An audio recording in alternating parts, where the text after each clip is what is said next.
Right, about time. The long-awaited Nationals review. Unfortunately, I no longer have the clips. I was an idiot and I deleted them all accidentally by having a corrupted file. That's fucking fun. Fortunately enough, I think I did a compilation video in my channel where I just literally posted all the clips that I have, so they will be there. Just no references in the video, unfortunately, which kind of suck, but you know, you live and you learn. I make mistakes, and these are the consequences for them. So, yeah, let's just get into it. Long story short, the reason why this trip occurred was because I just had a simple conversation with somebody. Now, initially, it was a goal to attend nationals if I could. I wasn't striving for it as crazily as other people were, just simply because of the fact that I wasn't even sure if I would go. If I had an event, or no, not an event, an event invitation. That was the main thing, but when I got into a conversation with Comet, the leader of Team 7, also my cousin, also brother, aka, I don't fucking know, Asian people. Asian people for life.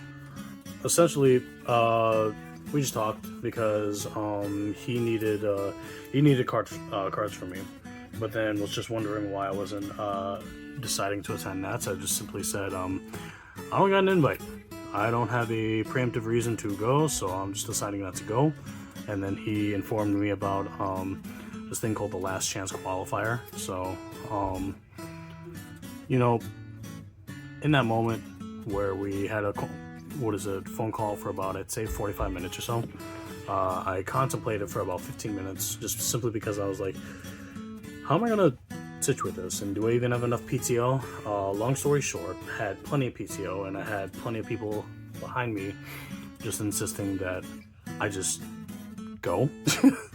So put in the time, told people when I was leaving, and I left.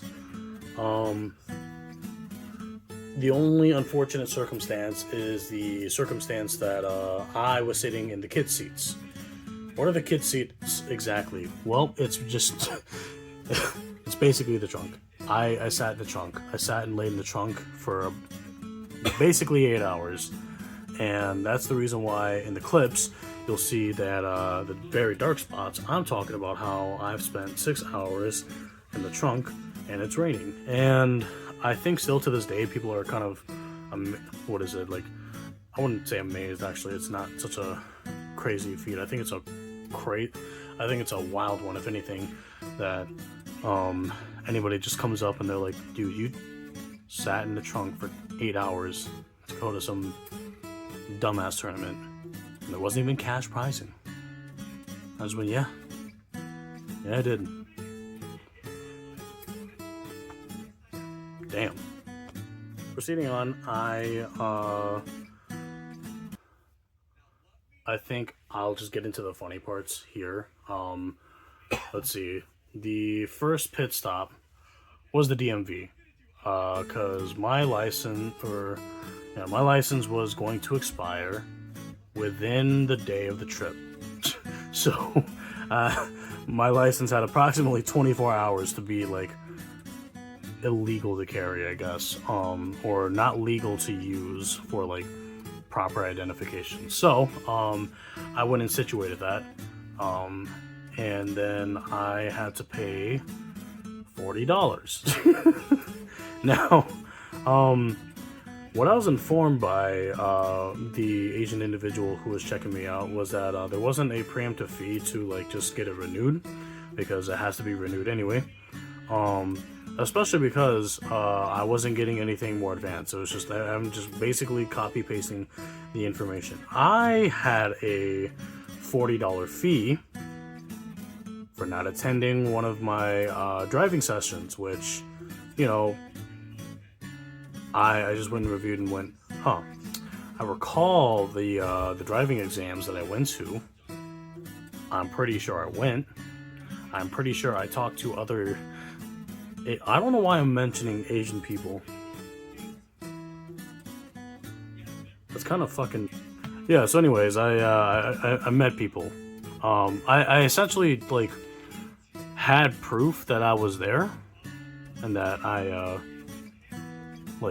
there just basically shouldn't have been a fee. So I wanted to, like, talk to somebody, but then unfortunately they said that the manager wasn't in. I said I'd be willing to wait, but then I just went and paid the fine anyway, because, like, I didn't mind waiting.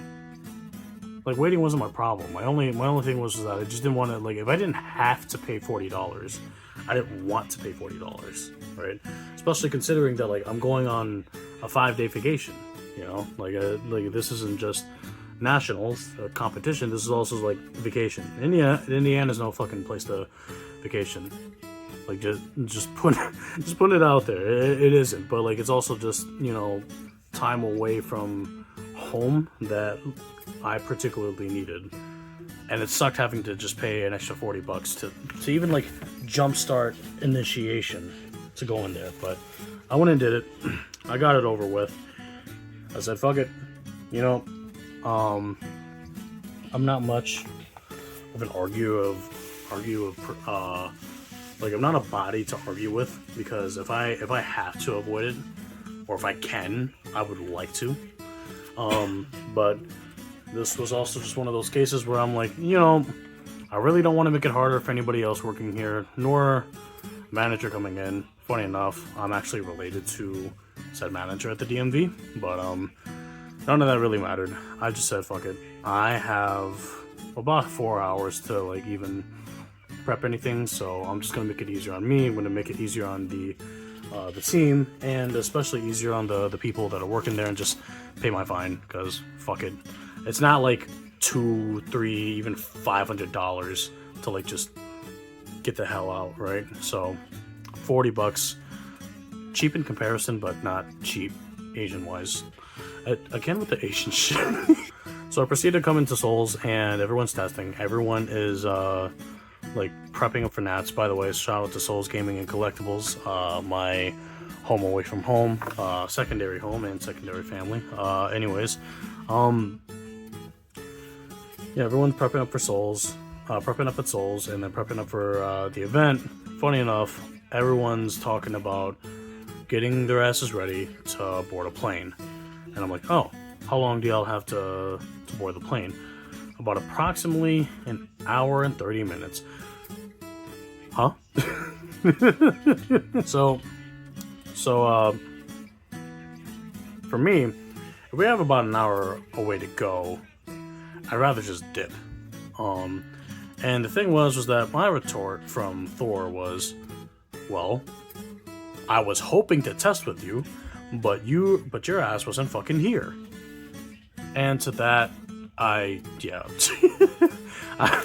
him that. I give him that point. I wasn't there to show for shit. I get it. Anyways, as I was saying, essentially, they had, like, maybe 1 or 2 sessions, and then they went to leave and board up the plane, and then I was just messing around up until I get a call. I get a call from from Ben, one of the head captains, and he goes, "Hey, where are you at?" I go, "I'm at Souls. I was waiting for you guys." And they're like, "Well, we were hoping to pick you up from home, because we're about 12 minutes away." I went, "Oh, well, I'm about 12 minutes away from home, so,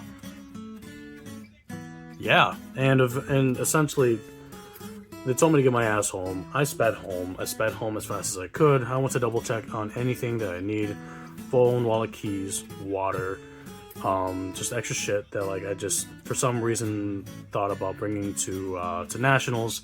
Cards, particularly for Thor, because Thor wanted to, like, test out 3 or 4 decks, and then yeah, went and got my shit, and they arrived. Sat in the trunk, and then basically tried sleeping. I tried sleeping as best as I could, and regretted it. I wanted to sleep because I wanted to like not think about eating. And the first thing that comes up for our pit stop is I see the two individuals in the middle seats. If you guys saw the clips, the two individuals, Jonathan and Fuchi, and they're eating a whole chicken and a side of mashed potatoes. God damn, did that shit look good. my side ass had, what is it, a pocket full of gummies, a giant water bottle, and a giant soda pop. And I went, well, ain't that about a bitch. So next pit stop, I made sure to eat fucking good enough to like last me the trip. I think I had like 2 thick slices of pizza and a milkshake to just like try to wash it down, because I already had water and I had plenty of soda to try to like just, I guess, mentally and also physically hydrate. And from that point, we were just hoping to get to the B&B. I think there was at some point a conversation. Yeah, there was at some point a conversation where we got to like know each other better, got like proper like I guess inside of the crew, just like how we know each other, and I just talked about some really homo stuff with Yang, just like really homo shit with him. Plus other events. And then what is it? We just blasted music. Not necessarily karaoke, but we were just like vibing and jamming, best way that we could. I think on our way to the B&B, we ran into a liquor shop, and it was like a corner store liquor joint, and they just went and got a case of Corona on the spot before we entered the B&B. And finally, when we went to the B&B, there was only one side of parking, which kind of sucked. But then luckily there was an alleyway that we could just like kind of cheat into, just like, you know, dive into the alleyway, reverse back, then park literally right here, and then the B&B was just like across the street. And entering the B&B, like, I guess felt relieving. Not even just like it's home base kind of relief. It's like, oh, you know, finally we can just relax, we can douse off. And then there's no beds. There's no beds. So there's no beds for like anybody to single anymore. So some people had to share beds. So quick thing about me, I don't like sharing beds unless, you know, if I absolutely have to, then fuck it, you know, maybe I will. But if I end up being too uncomfortable, I'll just end up sleeping somewhere where I can sleep solo. But I really don't like sharing a bed with anyone that isn't a girlfriend or potential wife or potential for either. So, you know, I just opted to sleep on the couch because I'm assuming nobody wanted to sleep on the couch. We were gonna extend them out into beds up until we realized the beds were not really great, so we just flipped them back and then just decided to sleep on the couches like couches, and couches were great. I unfortunately didn't get enough sleep as I should have, because like I ended up having a lot of adrenaline, thinking about the event, thinking about how I needed to perform, because this wasn't an event where I already preemptively had an invitation. I had to I had to play an event to get in. So with all of that being said, immediately I got asked by Yang, "Oh, do you have your deck list ready?" I'm like, "What do you mean by deck list?" And he's like, "Oh, you have to like show up with a deck list, otherwise like you're just not going to be able to play." So then I go back to metagaming. Luckily Thor and Anthony were still up, and they were like the only two other Malice individuals that I could really study with. And every step, every position felt right, while also taking some backstepping, because there were a couple things I questioned for myself. a couple things that like the team questioned on me, and I ended up with like a shorter end of the stick because of the fact that I wasn't sure if I should have taken one or two routes. There's either the stick to the impulse route or stick to the stick to my roots route. The stick to my roots route was just essentially the deck list that I took to nationals, where I had a bunch of like single interaction hand traps to try to like mitigate the game as best as I can. Because the mindset was that if I'm gonna break on hand traps and potentially a starter. Because if I break on all hand traps, then my opponent is not gonna play.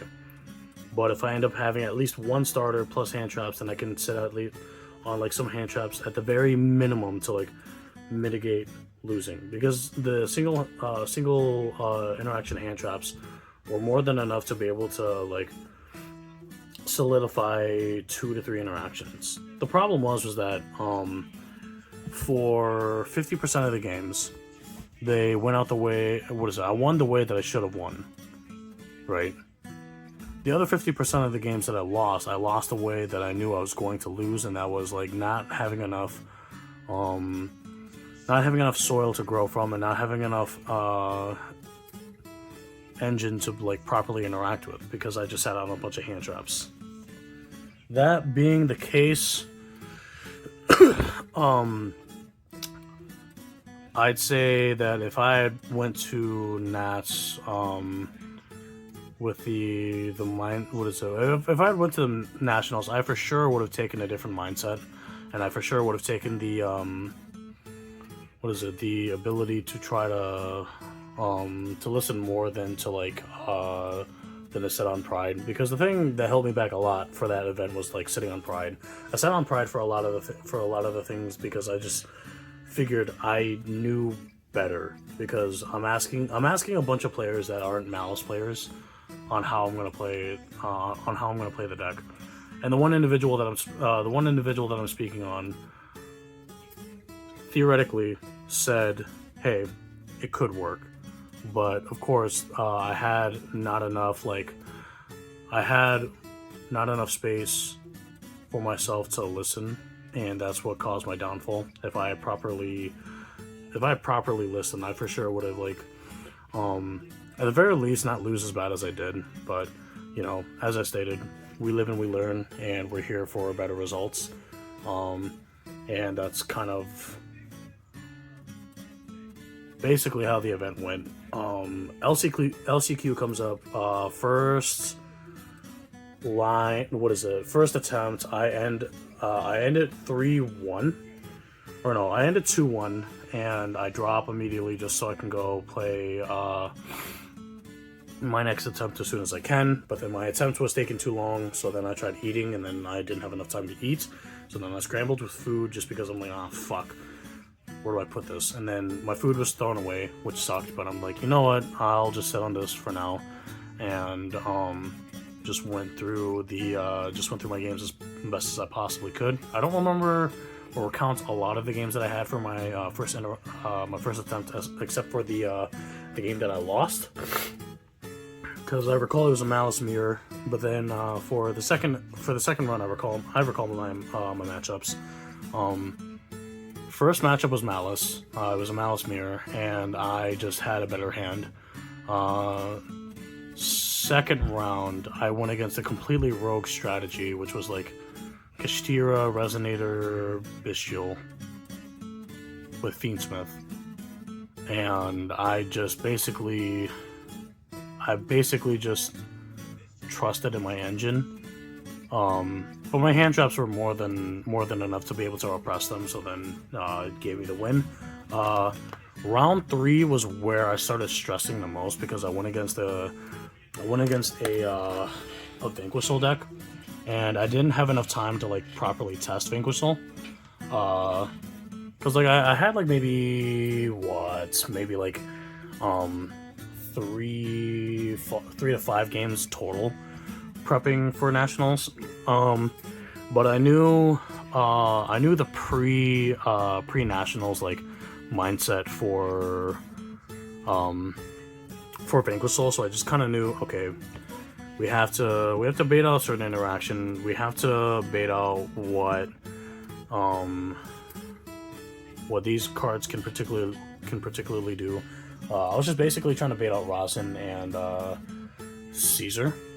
And game one was none of that. It was just immediate scoop from the opponent, because they drew all of their going second stuff for game one. So it was a yikes. It was a big doozy, and I felt bad, but I just said, I have no time to, like, you know, feel empathetic. I just need to win. I just need to play.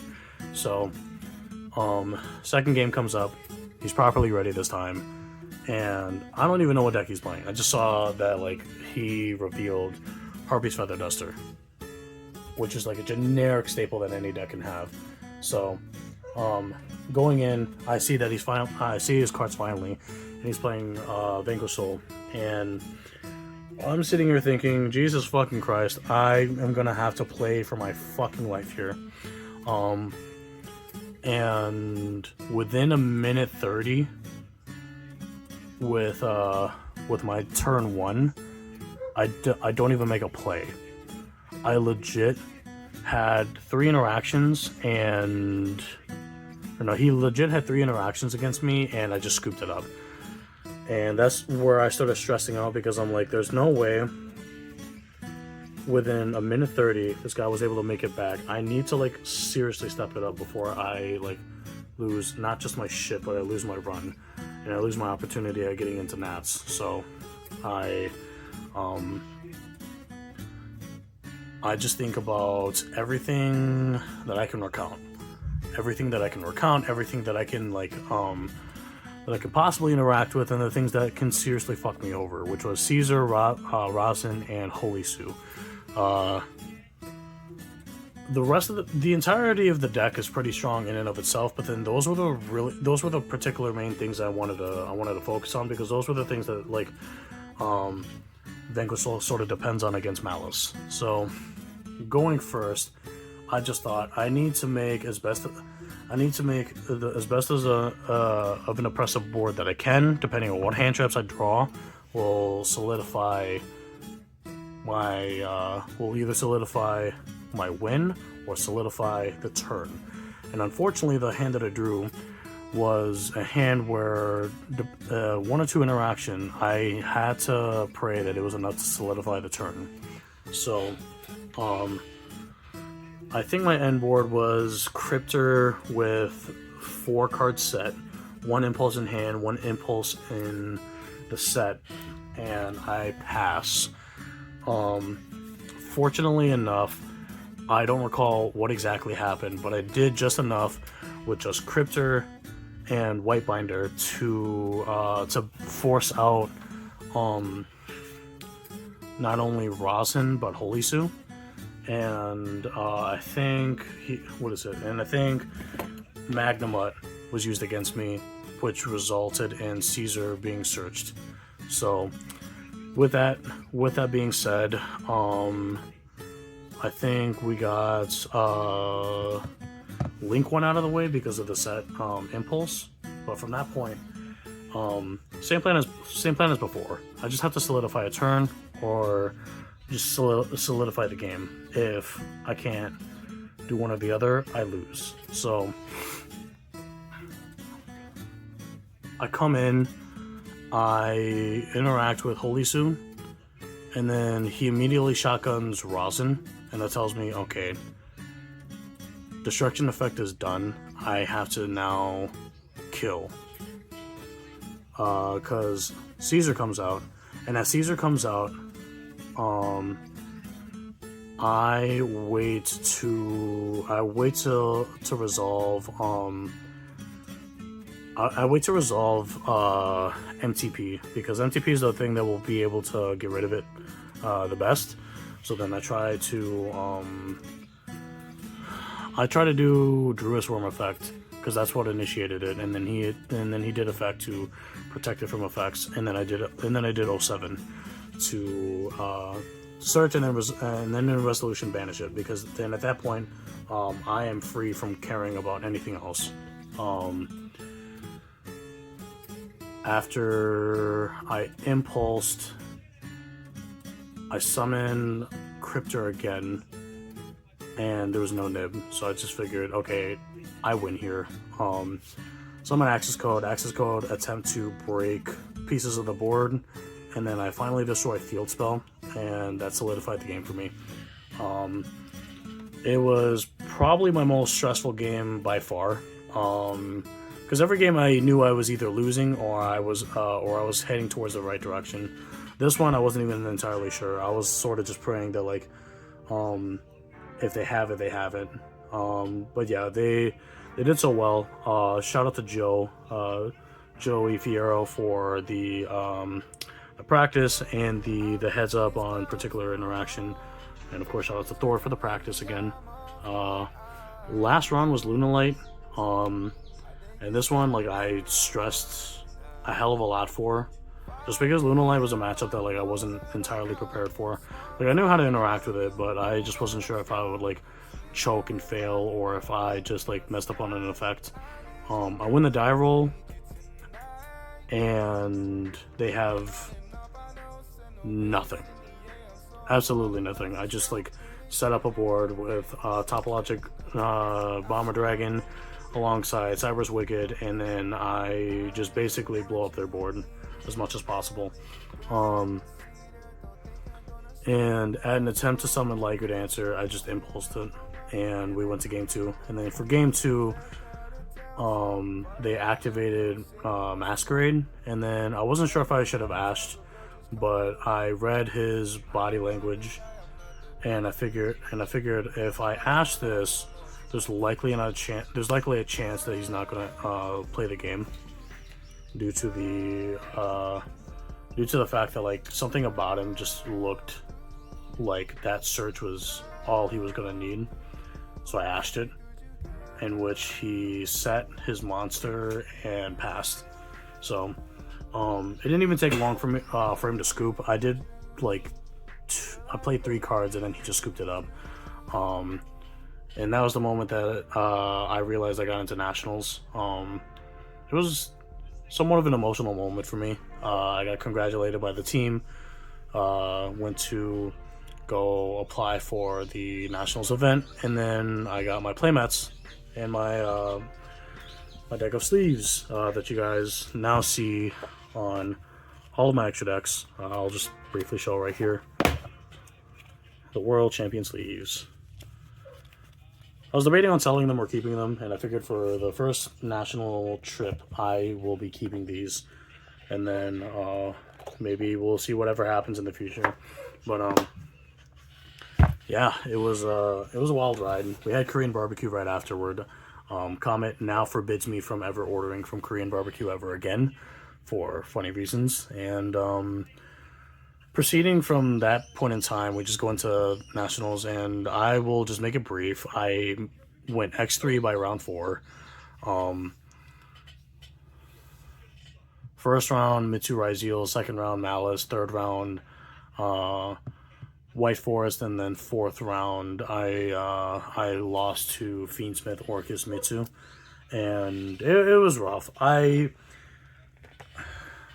can't even lie. I took the loss pretty hard, and I was sort of devastated. I wasn't sure how I could have better prepared for the day, because, like, I knew that for a majority of the plays, there were just things I could have just done better, and that's where, you know, humility and learning comes in, and you just have to accept that sometimes you can't win them all. You have to learn through the hard way. The brief one that I did take was that I made it into nationals and that I'm on vacation.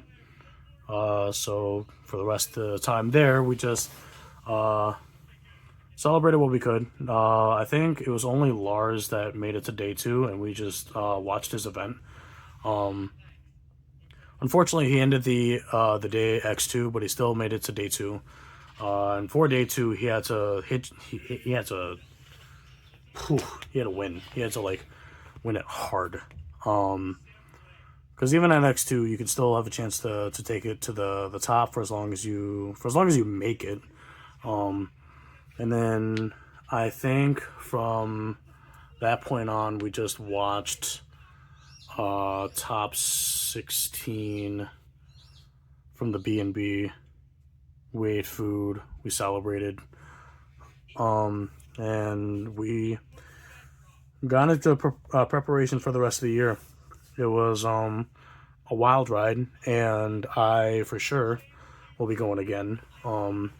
This time with an invite. But if I have to make it to LCQ, then maybe I'll record for LCQ. But who knows?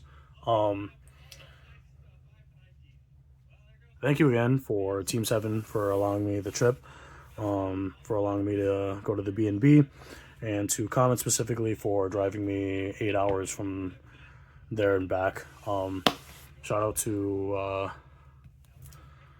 everyone's contribution to teaching me, training me, getting me prepped up for the event.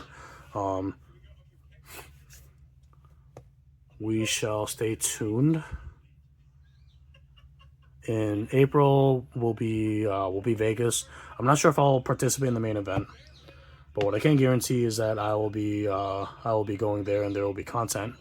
What I can also guarantee you is that there for sure will be more regional runs. I'll probably get into regional stuff in the next video, because that is something that pertains to me a bit. Either that, or I'll just do a mixed video of a bunch of shit. But yeah, that's about it. Thank you all for watching. Have a good day.